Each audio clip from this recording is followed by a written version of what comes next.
নমস্কার বন্ধুরা, আজকে আমি বানাবো প্রেসার কুকারের মধ্যে ইলিশ ভাপা। তার জন্য সরষে পোস্ত, সাদা সরষে, কালা সরষে, পোস্ত, কাঁচা লঙ্কা বেটে আমি একটু ছাঁকনিতে ছেঁকে নিচ্ছি, যাতে খোসাগুলো একটু বেরিয়ে যায়। কেন খোসাগুলো খেলে কারো সবাইয়ের তো সহ্য হয় না, গ্যাস হয়, এ হয়। অল্প মাত্রা থাকলে কিছু অসুবিধা নেই, কিন্তু আমি ছেঁকে নিয়েছি।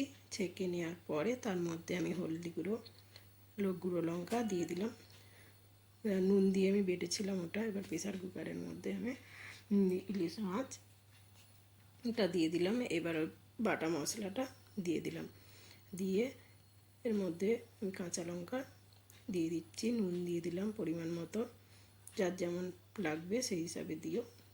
কাঁচা সরষের তেল দিয়ে দিলাম। কাঁচা সরষের তেল দেওয়ার পরে আমি বেগুন দিয়ে দিলাম। একটু বেগুন দিলে ভালো লাগে না, বেগুন দিয়ে দিলাম। আর জলের পরিমাণটা আমি একটু জুস জুস রাখবো, কারণ এটা ভাতে মেখে খাওয়া যাবে।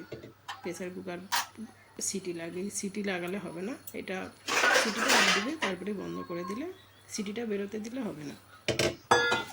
আমার হয়ে গেছে। এই এবার ওপর থেকে আমি দুটো কাঁচা লঙ্কা আর একটু সরষের তেল ছড়িয়ে দিয়ে বাস গরম গরম ভাতের সঙ্গে সার্ভ করো।